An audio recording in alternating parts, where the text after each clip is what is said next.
Getting a running injury sucks. What's even worse is when you have to take time off from running to deal with the injury. While I don't typically recommend completely stopping running while during an injury, sometimes that is the case and something that does have to happen.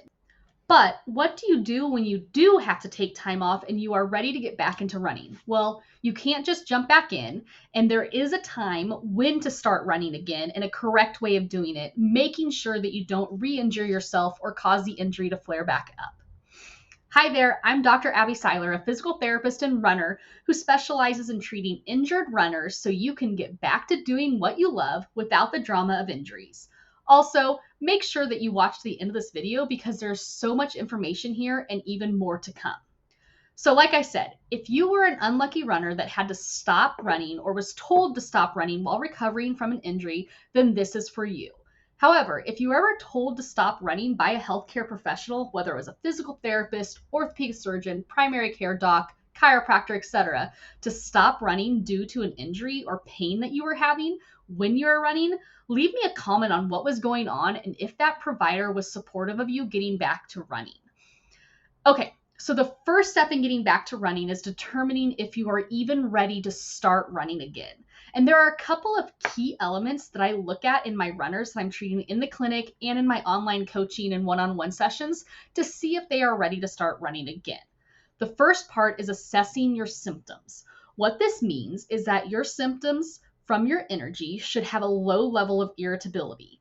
And there are 3 things that should be pain-free or cause very minimal pain in order to be ready to start running again. First of all, you need to ask yourself, do you have pain with day-to-day activities that is more than a 2 out of 10 pain on the pain scale? Second, are you able to go up and down the stairs, again, with no more than 2 out of 10 pain on the pain scale? And then finally, are you able to walk for 30 minutes completely without pain, without limping, or anything like that, especially if you have a lower body injury? If you answered no to any of those questions, then you probably aren't ready to get back into running yet. If you aren't ready to get back into running, then you should consider continuing on with your cross training. If you aren't sure what you should be doing with cross training, I have a great guide that is linked below in my description to help you out. Additionally, if you are still dealing with pain in those 3 activities and not even close to being ready to start running again and don't know where to go, then I offer one-on-one rehab coaching that you can find out more about in the description below also. So the second way to assess if you are ready to return to running is with some objective tests that I like to do.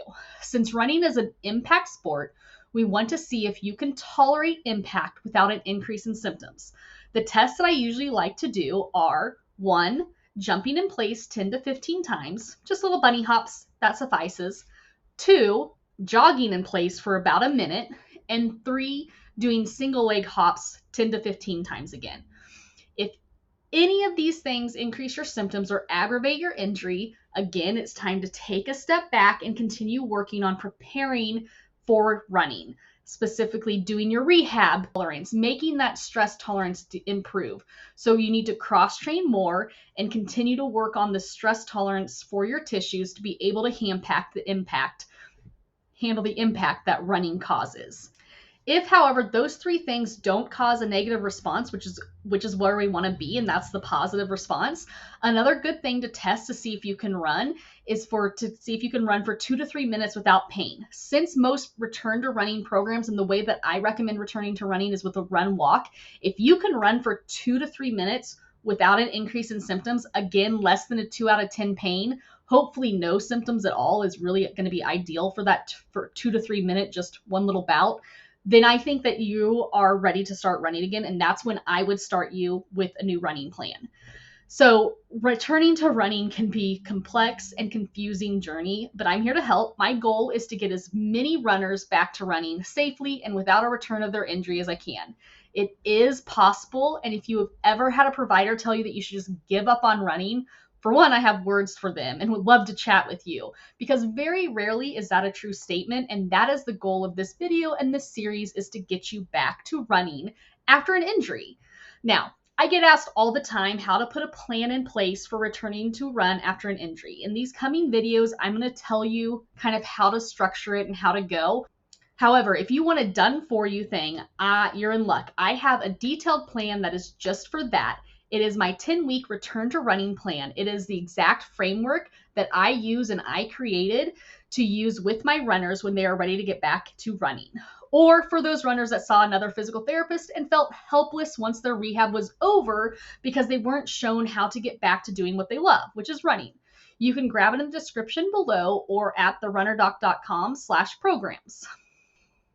I hope you found these tips helpful and that you're ready to start your running journey. If you are and you're ready to find out what to do next, in the next video, I'm going to go over what to do if you have an increase in pain or a flare-up of your injury when you're either doing those tests or when you're starting to get back into running. This can be a very scary thing to happen, but hope is not lost. All is not lost. A small setback is okay. There are things that you can do to keep progressing even with these setbacks. So make sure to stay tuned for that next week, or it could already be ready, but that's the next video that I'm going to have for you to watch. Until next time.